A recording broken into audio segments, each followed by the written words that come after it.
Well, I guess they have burned it to the ground. I'm sure y'all are reading this right now, and yeah, it's depressing to read, ain't it? I'll do my best to analyze this, but really, this is probably just going to end up more of a rant. They truly and really have burned it to the ground. I'm sure GT Sport's going to be a great game, and I hope it sells good. I'll go over that more later. But to be honest, I'm definitely going to get GT Sport, but GT Sport 2, or whatever they end up calling it on, if there ain't going to be a GT7, that might be it for me. GT Sport, honestly, and this has been somewhat brought up before, is kind of generic. If you think about it, it's like a lot of the other simulatory type things. It ain't Forza anymore, but it's all the rest of them. Assetto Corsa, Project Cars, and all that are really good graphics, really good physics, but not really all that many cars. GT6 was kind of like Forza, just better. It had more cars, better physics, and well, I can't really say better graphics because there still hasn't been a Gran Turismo number game on the 4, and there probably ain't going to be. But yeah, so I guess they don't want to compete with Forza anymore, which is kind of scary if you think about it, because Forza was made to compete with Gran Turismo, and now Gran Turismo ain't even wanting to compete with them anymore, apparently. Which sort of brings to what I was saying earlier that I'll go into more detail with.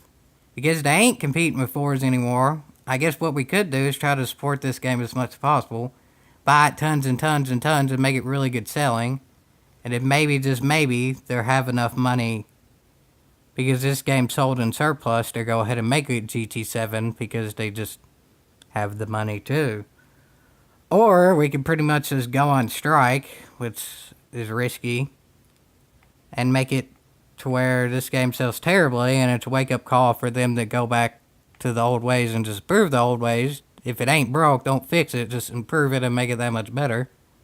And it definitely wasn't broke. GC6 wasn't perfect, but I mean, Jiminy Cricket, it averaged what, like a 8.5 or something in all the ratings combined? It ain't like the 9.5 like they used to get, but it's still better than 85% of other games, I guess, if it goes by that metric.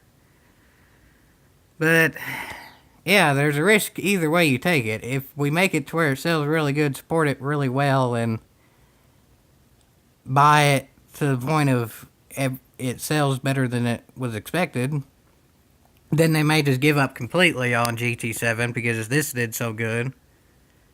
But if we don't buy it at all, GT has made PD into good company and all that, but they don't have a backup plan. This ain't like Rockstar or whatever. Nobody cared when everybody decided to bash Rockstar and Take-Two for banning the online or the modding offline, not online. That's what people got mad about in GTA 5 because Rockstar is a huge company. Hurting GTA 5 ain't gonna kill Rockstar Take-Two because they have a whole heap of other stuff.